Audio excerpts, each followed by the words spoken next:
Namaskar, I'm Ashok Vyas, and we have this wonderful series, Seven Steps to Gita with Dr. Atul Choksi ji.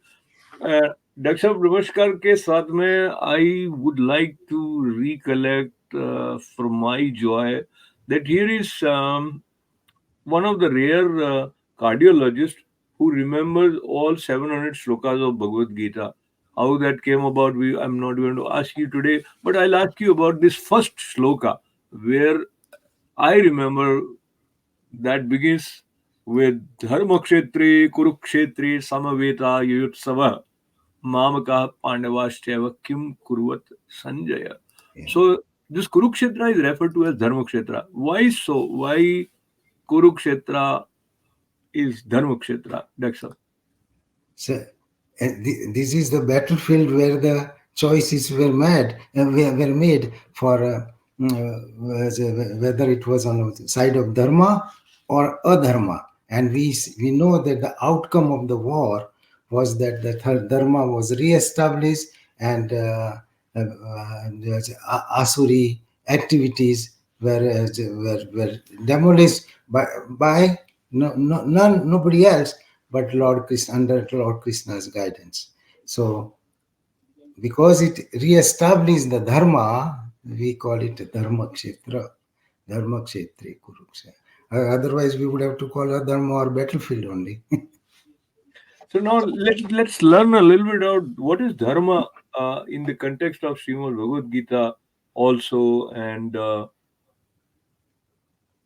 yeah, The- it's all about dharma. Dharma simply means you do what you ought to do. That is dharma. What is required of you, you do. That is dharma.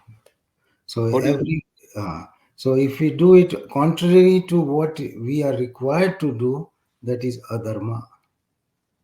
Everybody knows it by universal laws, universal knowledge. We all are fitted with that universal knowledge. Like we all have a mind, intellect, body, and eyes and ears and everything. Same way, God has given us the required intellect inbuilt. It's like Microsoft comes with inbuilt these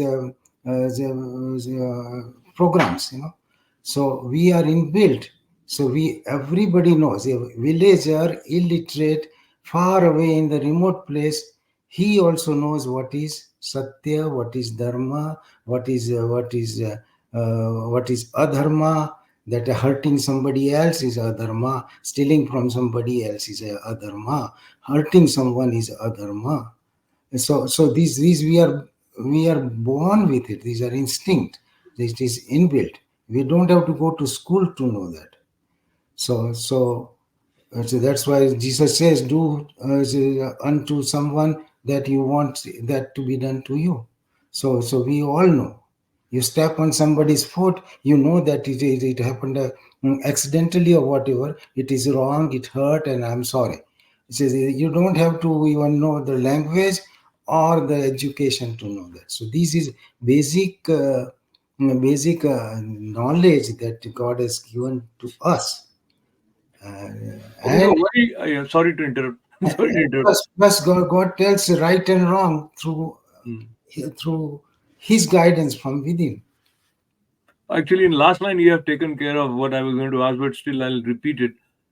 You make it very simple that what you are required to do is your dharma, and many of us are confused most of the time. Very few of us are very clear, and even when we start doing something, we question whether this was the right decision, whether this is the right thing to do, etc. So, how to arrive at a state where you become clear of your dharma? Okay. Any tips Yeah. from Bhagavad Gita? Yeah. So the problem comes because of our selfishness. If we take out the selfishness, which is our ego means selfishness. Ego, I, mine, it makes you very selfish. Ego is basically selfish. If you take that ego part and then make the decision, then you will be always right. Because then your selfishness is not that. Then your soul, your spirit is making those decisions. So that is called purified intellect. The intellect which is not under the control of ego or egoistic desires. That is man minus ego means divine. Got it? I got it, but I didn't get it actually. When I I didn't get it No, I very mean, I'm no, sorry, no, the but word I mean, it is the so word simple because of our personal interests, personal desires, personal opinions. We make some decisions, whether right or wrong, but they are all tainted with our powerful ego, which is selfish. okay, so here's the question. Ego and what you are referring to as selfishness are the guiding force with which we operate most of the time. Whosoever is doing anything, he wants something out of it. And because there is a very famous question that say, "What is there in it for me?" So that is that is how you are guided, and you pay attention to that. You are respected, etc. And so ego also is the currency with which we do transactions in the world. Now, when you are suggesting that you keep that out of the frame, selfishness out, ego out, then what is I will be the question that many people will have. Then it will be a very pure eye. Then whatever decisions you will make, that will be good for you and good for the other party or for the cosmos or the creation. So you are making right decisions, you will be doing the right steps which will be beneficial to you and the others. So there is nothing wrong with it, I mean, but we are impatient that no, first my share. So basically, I think there lies the answer.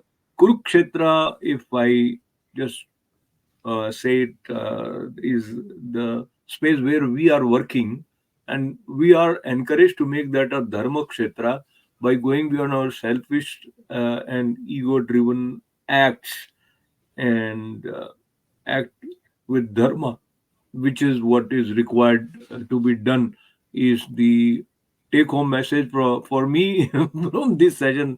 Am I doing the right thing, following my dharma in understanding what you said? Yeah, but you see, these things don't happen right away. It happens slowly because we were contaminated from the birth. See, as a child, you are born very pure. Ego develops at the age of 2, matures at by the age of 5. But up to the age of 5, you are divine. But then we learn from either from parents or surroundings, from schools, professors, offices, and that all those different layers changes our personality. So if we had a good input from those institutions, or if everybody stands for this goodness, then we'll be better off. If the outside is contaminated, you can't become out good. So as it So is, there are chances of us being good with Dr. Atulji's help, and here is doctor coming from the message of yeah, Gita, and and, these are and this surrounding can be favorable. We can't control the outside, but the God has. That's why God has given the scriptures.